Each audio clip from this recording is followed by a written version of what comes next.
If we was to fight right now on the streets, I'll break your fucking neck. And that's on my kids. And you know it, I know it, and the whole world know it. And I'm not talking about no fighting in the ring. If me and you was to fight outside, I will break your neck. All right, guys, welcome to BDA Boxing in the News. We're here with Mr.BDA. We're going to be talking about the drama that has been unfolding on X, the messages going back and forth between Tank Davis and Terence Crawford. Mr.BDA, what is going on? Well, apparently yesterday, on the 13th of January, Crawford tweeted out saying someone's mad that they didn't get invited to the Ring Awards.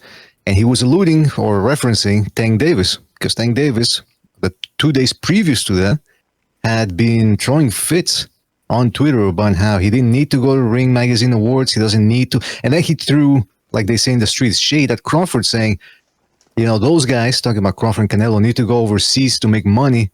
I can make money over here, America. I believe he said America, bitch, or something like that. So Crawford answered back and said, haha, someone's mad. They didn't get invited to the Ring Awards. And so Tank Davis continued going on and on about it. Subsequently, Crawford actually made a video, posted a video, I don't know if it was on Instagram or whatever, it was on social media. He was saying like Tank Davis wouldn't be talking to me that way in the streets. You know, classic Crawford. He does that too. He's like in the same league a little bit as Tank Davis. But they started going at it essentially, and you know, they're going back and forth. And some people are even now asking who would win in an actual boxing match. So basically, Tank Davis got mad because he wasn't invited. That's how the whole thing started. Well, he never actually, as far as I know, I haven't read all the tweets, but I don't know if he actually ever complained directly that he wasn't invited. He was just criticizing people over there. Like, I think he was criticizing Eddie Hearn, look at that snake, stuff like that. But I don't know if he ever, you know, I think his pride wouldn't let him directly complain that he wasn't invited, as far as I know. So what's the reaction from the people? Well, like his fans are saying that Tank Davis doesn't need to go overseas. He makes that money.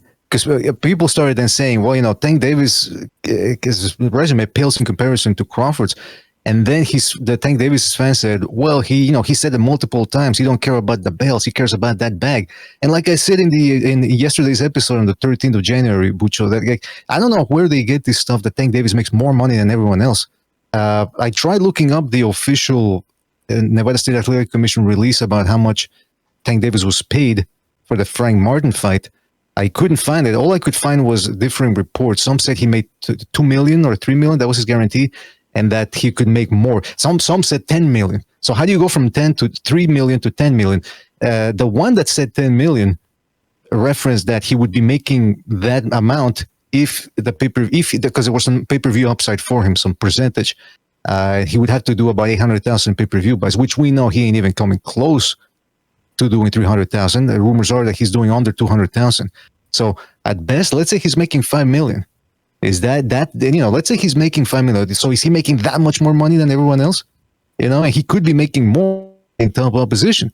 So the Tank Davis fans have now relegated themselves to bragging about how much money Tank Davis makes, which is not even that much more compared to every other guy out there. And his legacy is hurting as well. So it's a lose-lose situation for him at this point. We can agree that he's not on the same level as Terence Crawford in terms of achievements. That's for sure. And Canelo either, of course. So I'm not surprised he wasn't invited to the Ring Magazine Awards. What is he, like? He has one belt only, right? He's not even a unified champion.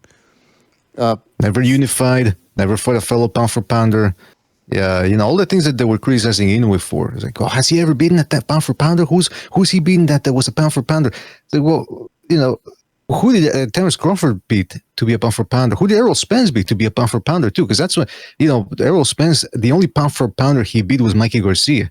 That was a guy that was jumping up 2 divisions, essentially. He fought at 140 but looked fat. He should have stayed at lightweight for a long time. But so that was the only real, I guess, legit pound for pound guy. And Mike Garcia was always in the bottom 10 pound for pound. So you don't necessarily have to be the pound for pounder to be a pound for pounder, but it sure does help.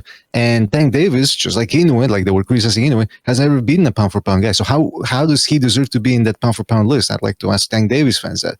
But you're right, man. I mean, look, you know, people will say, Tank Davis, when you compare him to Crawford and Canelo, people will say, well, Tank Davis is younger. Tank Davis is younger. That doesn't fly. That excuse doesn't cut it because he's been a titleist since 2016. when he beat He had a Pedraza. regular belt, and he didn't even. I mean, at some point he had a regular belt at 140, 140 at 135, and he's 30 years old at this point, right? He's almost 30 years old, I believe. So I mean, he shouldn't be talking about legacy or anything when it comes to comparing himself to Crawford. He shouldn't be comparing himself to Crawford. If I'm trying to say. But anyways, all right. So anything else? Well, it's interesting because I've tried to ignore the Tank Davis situation because, like I said, I've tried to put a moratorium on it over at the show, at the podcast, but it's just every day or almost every other day he comes out and his fans come out with some new stupidity or new level of stupidity that it just has to be addressed because it's so insane. I mean, it's the internet, of course. Don't take it too seriously, but it is. I wake up and I check Twitter and I'm aghast at some of the narratives being spun. I mean, Tank Davis complaining. If he's the face of boxing, then he should be able to pick and choose who he wants to fight. Remember that was the excuse for a long time. The narrative was whenever Shakur Stevenson would mention him or Devin Haney or anyone else, people would say, look at all these guys mentioning Tank Davis. All roads lead to him. Then last year, circumstances prevented him from fighting any of these other guys, which he wasn't even going to, by the way. I mean, the one he really wanted was an old Lomachenko after he's already taken losses and injuries and all that. And now the Tank Davis fans are going, oh, well, he's the most avoided guy. How did he go from being the guy that everybody wanted to fight to now all of a sudden being avoided? Makes no sense. That's the thing about these young American fighters is they all want to get paid. They all want easy money. A fight that will get them millions. And so supposedly that's Tank Davis. Now all of a sudden they're scared. Why would they be scared of that guy? If even his fans admit that Tank Davis drops rounds, but but when he lands that one punch. So I mean, it's nonsensical what's going on with the Tank Davis fans. He should be making more money by fighting the best, but it's not just him. The problem, of course, we all know what the problem is: sinking ship over the PBC. They don't have the infrastructure to put on consistent cards and the cards that people want to see. So it is what it is. Yeah, well, we'll keep an eye on this story and we'll see what happens. But this is just talk. Obviously, they're not going to be fighting. But just interesting how certain people, some fans, react to this nonsense. All right, guys, if you like the video, please like and subscribe. Don't forget to check out our Patreon. It's free. Subscribe for free. There's content there. And also check out buymeacoffee.com. Link in the description if you want to support the show. All right, we'll see you next time. Take care.